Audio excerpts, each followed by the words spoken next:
Video को like करके आगे शेयर जरूर कर देना। ज़ैनब ने बार बार बयान किया, उम्मे कुलसूम शहजादी ने बार बार बयान किया।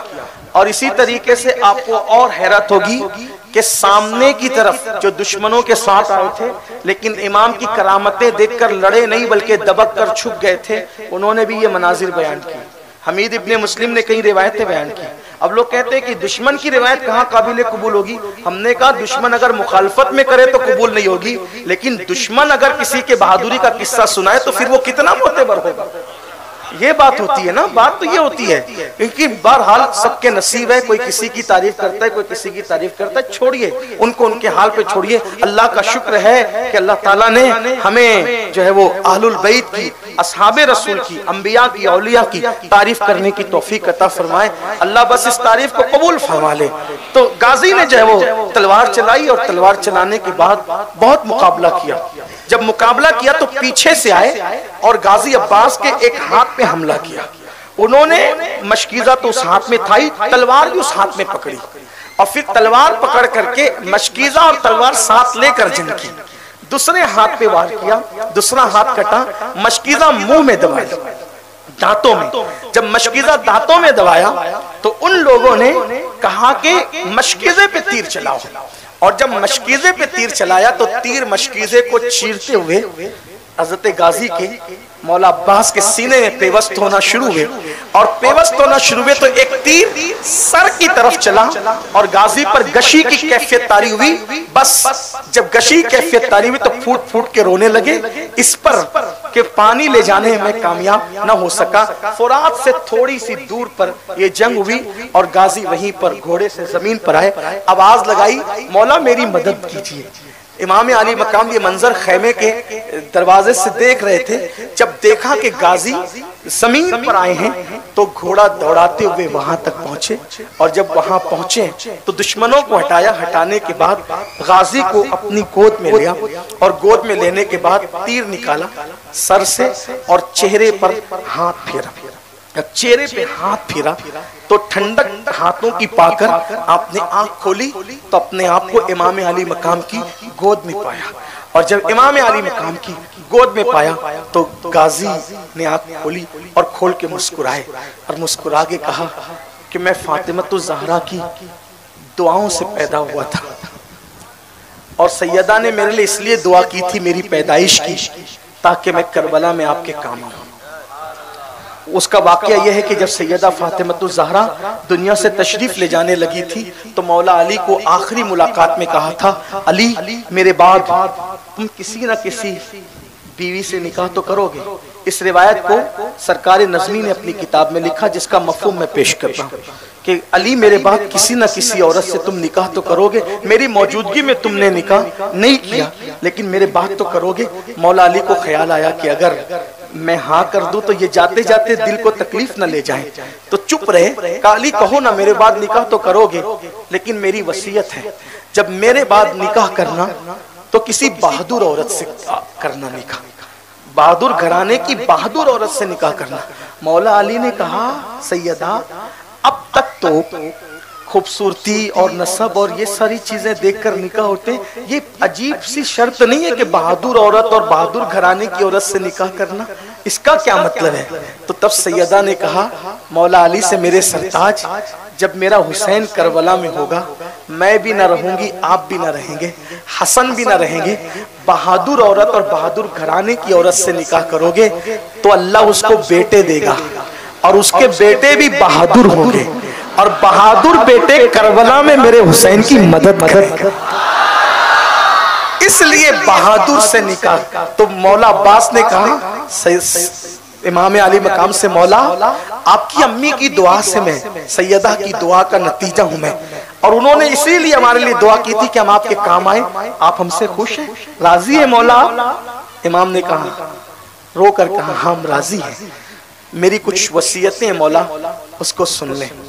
क्या वसीयत है? आप जो भी शहीद होता है उसका लाशा आप लेकर जाते खैमे में रखते हैं, लेकिन मेरी वसीयत यह है कि मेरा लाशा आप यहीं छोड़कर जाएंगे, खैमे मत ले जाना मेरा लाशा। दुश्मन के नरगे में अब्बास में तुम्हें छोड़ के चला जाऊं तुम्हारे लाशे को? हाँ, ये जो चाहे कर लें, लेकिन मेरा लाशा खेमे में इसलिए मत लेकर जाना कि जब तक मेरा लाशा नहीं ले जाओगे, सकीना शहजादी को इंतजार रहेगा कि मेरा चच्चा अब आएगा, अब आएगा, अब आएगा, और इंतजार रहेगा तो उसको सब्र भी होता रहेगा। इसलिए मेरा लाशा मत ले जाना। दूसरी चीज, शहजादी को पता मत चलने देना कि अब्बास शहीद हो गए, क्योंकि अगर अब्बास की शहादत की खबर मिलेगी तो शहजादी की हिम्मत टूट जाएगी। बस इतनी मौला मेरी गुजारिश है। इमाम से ये कहकर उन्होंने जी भर करके चेहरा देखने की कोशिश की तो इमाम ने भी उनका हाथ पकड़ा और कहा, तेरी तो हर मुराद पूरी करूंगा मेरे गाजी, लेकिन तू भी तो मेरी एक मुराद पूरी कर दे, तू भी तो मेरी एक मुराद पूरी कर दे। मौला आपकी क्या मुराद है और मैं कैसे मुराद पूरी कर सकता हूँ? तूने जिंदगी में कभी हुसैन को भाई नहीं कहा, एक मर्तबा भाई कह दे दुनिया से जाते जाते, बस मेरी मुराद पूरी हो जाएगी। मौरिख लिखता है, कहाँ तक मौरिख ने इंसाफ किया मुझे नहीं पता, मैं बतौर नाकिल नकल कर रहा हूँ। मौरिख लिखता है कि गाजी ने चेहरा देखा और हल्की सी रुंधियाई हुई जबान में, हल्के से रुंधियाई हुई जबान में भैया कहा और उनका सर लुढ़क गया। यानी कि आखिरी जबान पर जो नाम था वो मौला हुसैन का नाम था। भैया कहकर आप जामे शहादत नोश फरमा चुके। लाशे को जमीन पे रखा, इमाम हुसैन ने हाथ को कमर पे रखा और कहा, गाजी तेरे जाने से मेरी कमर टूट गई। बेटे की शहादत पर भी ये बात नहीं की, बेटे की शहादत और सौतेले भाई की शहादत में, तेरे जाने से मेरी कमर टूट गई अब्बास, तेरे बाद जीना भी क्या जीना है। ये थी मोहब्बतें और ये थे। इसीलिए आप देखेंगे कि गाजी अब्बास का जो मज़ार है वो आपको अलग नजर आएगा, बाकी सब मज़ारात एक साथ एक कुब्बे में, बाकी अलग नजर आएगा। जब ये सब शहादतें हो गई, सब शहीद हो गए, इमाम शहीद हो गए, अली अकबर सब शहीद हो गए, तो आपकी शहादत के बाद, इमाम अली मकाम की शहादत के बाद हमारे बुजुर्गों ने लिखा, इमाम हुसैन के जिस्म अतहर से यजीदियों ने कपड़े भी निकाले, सारी जो लाशें खेमे में पड़ी थी उनको उठा करके मैदान में लाए, सबकी गर्दनें अलग अलग की और एक एक लाश पर 10-10 घोड़े मुकर्रर किए और 10-10 घोड़ों से एक एक की लाश रौंदी। हमारे यहाँ काफिरों के साथ भी ये नहीं किया जाता। हमारे उलमा ने कहा, अगर कुत्ता सड़क पे मर करके पड़ा हो और तुम बाइक, कार या ट्रक चला रहे हो तो उस मरे हुए कुत्ते पर उसका चक्का न चलाना, वरना क़यामत के दिन अल्लाह उसके बारे में भी तुमसे सवाल करेगा। अंदाजा फरमाए, पागल कुत्तों का मुसला करने से इस्लाम मना करता है, काफिर के साथ ये सुलूक करने से। क्या वो जालिम थे? एक एक लाश पर 10-10 घोड़े मुकर्रर किए। उस्ताद ज़मान मौलाना हसन बरेलवी, जिनकी किताब पर आला हजरत की तस्दीक है, उन्होंने यहाँ तक लिखा कि बीबियों के जेवर छीने, जिन शहजादियों के घर में इजाजत के बगैर जिब्रील नहीं आते थे, उनके जेवर छीने, जेवर ही नहीं हत्ता के दुपट्टे तक छीने उन शहजादियों के, उनको बगैर दुपट्टे का किया। शहजादी सकीना की कान की बालियां तक छीनी। शहजादी सकीना ने सोचा कि काफिर भी यतीमों पे रहम करते हैं, अगर मैं बताऊंगी कि मैं यतीम हूं तो मुझ पे रहम करेंगे। तो शहजादी सकीना ने कहा, मैं हुसैन की यतीम बेटी हूं। इतना सुनना था कि उन्होंने शहजादी सकीना को तमाचे मारे और शहजादी सकीना को तमाचे मारकर बीबियों के दुपट्टे छीनकर लाशों पे घोड़े दौड़ाकर उन्होंने खेमे को आग लगा दी, खेमे जला दिए। खेमे जलाए तो हमीद बिन मुस्लिम कहता है, वो यजीदियों के लश्कर में था, कहता है एक औरत थी ऊंचे कद की, वो कभी आग पे चल के खेमों में जाती और कभी आग पे चल के खेमे से बाहर आती। तो मैंने पूछा, बीबी क्या तुझे अपनी जान से मोहब्बत नहीं है? तू ये आग पे चल के बार बार अंदर बाहर करती, क्या बात है? तो उस बीबी ने कहा, मेरा नाम ज़ैनब है, मेरे भाई की एक ही निशानी है, बीमार बेहोश पड़ा हुआ है, अगर मैं उसको ना बचाऊंगी तो नस्ल हुसैन खत्म हो जाएगी, इसलिए मैं मेरे भतीजे को बचाना चाहती हूँ। हमीद बिन मुस्लिम कहता है, मैंने देखा कि जलती हुई आग पर अंदर गई और कंधे पर ज़ैनुल आबिदीन को डालकर ला करके बाहर किया। ये सैयदा ज़ैनब का एहसान सैयद कभी भूल नहीं सकते, क्योंकि ज़ैनब एक ज़ैनुल आबिदीन को कंधे पे नहीं उठा रही है। मोहम्मद बाकिर भी है, जाफर सादिक भी हैं, मूसा काजिम भी हैं, अली रजा भी हैं, तकी भी हैं, नकी भी हैं, बल्कि इमाम महदी तक जितने हसनी हुसैनी सैयद हैं सब पुश्ते ज़ैनुल आबिदीन में मौजूद है। एक ज़ैनुल आबिदीन की जिंदगी बचाकर ज़ैनब ने क़यामत तक की नस्ले हुसैन की तहफ़्फ़ुज़ का सामान किया है। ये सैयदा ज़ैनब का किरदार है। अल्लाह अकबर। और बताया कि औरत सिर्फ घर में कपड़े और बर्तन धुलने वाली का नाम नहीं है। अगर औरत हौसला करे और किरदार को पाकीज़ा बनाए तो उसके हौसले से पूरी पूरी नस्लों की हिफाजत तक हो जाती है। खैमे जल चुके, खैमे जल चुके, लाशों पे घोड़े दौड़ रहे। सैयदा ज़ैनब का किरदार, लाशों पे घोड़े, बहनों की तवज्जो आप सबकी तरफ, लाशों पे घोड़े दौड़ने, खैमे जल चुके।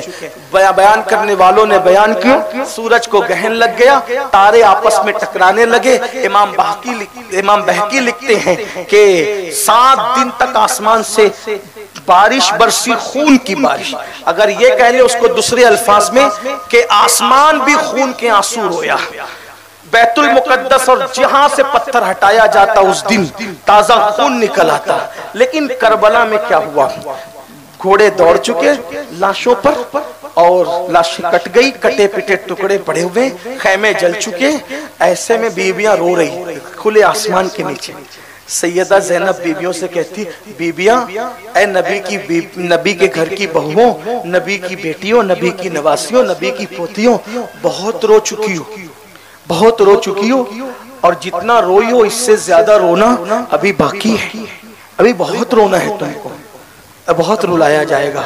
सालारे काफिला तो जा चुका, सालारे काफिला की मौजूदगी में ये किया, उसके जाने के बाद क्या होना है तुम्हें नहीं पता, लेकिन इतना जरूर है बहुत रो चुकी हो, बहुत रोना बाकी है। लेकिन सुनो, असर का वक्त जा रहा है, पहले असर की नमाज पढ़ो। असर का वक्त जा रहा है, पहले असर की नमाज पढ़ लो, क्योंकि नाना जान की हदीस है, जो जानबूझकर नमाज असर छोड़ देगा अल्लाह पाक उसके आमाल को बर्बाद कर देगा, ज़ाय कर देगा। मुझे डर लगता है कि अपनी कुर्बानी कहीं नमाज छोड़ने की वजह से ज़ाय ना हो जाए, इसलिए तयम्मुम करो। और असर की उस वक्त भी हमारे यहाँ तो शादियों में भी नमाज जाती है, मैयत में भी नमाज जाती है। हद तो यह है आशूरा की मसरूफियत में नमाज जाती है। ये हाल है, हाल ये आशूरा की रसूमात अदायगी के अंदर हमारे जवान, वो करबला में क्या नबी का घराना था, उनकी जिंदगियां क्या थी। आइए एक बात सुन लें, फिर बात मुकम्मल करूं, क्योंकि आप सोचते होंगे कि ये बात बढ़ाती है, लेकिन बात में कहीं तो खत्म करना पड़ेगा। मुझे करबला बयान करने में 10 दिन लगता है, और 10 दिन में भी आखिरी में यही कह के उठता हूँ कि जिंदगी खत्म हो जाएगी, करबला खत्म नहीं हो। आखिरी बात सुन ले, बात पूरी। क्या घराना था। देखो आज हम भी दीन, हमारे नौजवान क्या कहते हैं, पूरी दुनिया पे इस्लाम का परचम लहराएंगे। मैं कहता हूँ हमें पूरी दुनिया पे लहराने की जरूरत नहीं है, ना हमारा उतनी औकात है, ना हैसियत है। हर मुसलमान अपने घर का अकेला बादशाह है, सिर्फ अपने घर में इस्लाम नाफिज कर लो, पूरी दुनिया में इस्लाम खुद ब खुद होगा, है ना। मेमोरेंडम देने से, रैलियां निकालने से, एहतजाज करने से इस्लाम नाफिज नहीं हो सकता। मैं अपने घर का बादशाह, आप अपने घर के बादशाह, अगर आप अपने घर में इस्लाम नाफिज कर लें, पूरी दुनिया में इस्लाम ही इस्लाम है। हम पूरी दुनिया में नाफिज करना चाहते हैं, घर में इस्लाम नाफिज नहीं करते। हमारे घर में इस्लाम है, बेटियां छोटी आस्तीन के कपड़े पहन के ट्यूशन जा रही, घर में इस्लाम है। घर में फ्रिज के अंदर बोतलें पड़ी है शराब की, घर में इस्लाम है। हम सुबह 6 बजे 5 बजे से बेटों को उठाते, स्कूल जा स्कूल जा। स्कूल जाने के लिए बेटे को 5 बजे उठाया, फजर की नमाज जाने के लिए क्यों नहीं उठाया बेटे को? मौलाना बहुत सर्दी है, तो सर्दी स्कूल के लिए नहीं है। मैं नहीं कहता स्कूल के ना उठाओ, बिल्कुल उठाओ, नमाज के लिए भी तो उठाओ। स्कूल के लिए ना उठाओगे तो दुनिया का मुस्तकबिल बर्बाद होगा, नमाज के लिए नहीं उठाओगे तो कब्र का मुस्तकबिल बर्बाद होगा, मैदान महशर का मुस्तकबिल बर्बाद होगा। मेरे भाइयों, हम खुद दीन पर नहीं, हम क्या दीन आम करेंगे, दीन क्या नाफिज करेंगे। बड़ी माजरत के साथ कड़वे जुमले हो तो माफ करना। जिनकी बेटियां आज कहते हैं गैरों के साथ जा रही बेटियां, कसूरवार कौन है? जब बाजू में लेकर के उसको सीरियल दिखाओगे तो वो न जाएगी। हमने सैयदा ज़ैनब कभी पढ़ाया? सैयदा सकीना कभी बताया, सैयदा फातिमा का किरदार कभी सिखाया, सैयदा आयशा खदीजतुल कुबरा कभी पढ़ाया। जिस घर में माँ के साथ बैठकर बेटी सीरियल में भागने और भगाने के मनाजिर देखेगी, वो ना भागेगी तो फिर क्या करेगी? लोग कहते हैं गुर्बत की वजह से। मैं पूछता हूँ, आज से 50 साल पहले गुर्बत ज्यादा थी या आज गुर्बत ज्यादा है? आज तो भिखारी भी मालदार बने, उनके भी आपके मुंबई में फ्लैट है। आपसे पूछना, गुर्बत नहीं है, तरबियत नहीं है, गुर्बत का मामला नहीं है, तरबियत का मामला है। और आपको बता दूं, दीन वो लोग नहीं बचा सकते जिनके घर में खुद दीन महफूज नहीं है। अगर दीन बचाना है तो घर में दीन कायम करो, जैसे मेरे मौला हुसैन ने कहा। सुन लो उसकी एक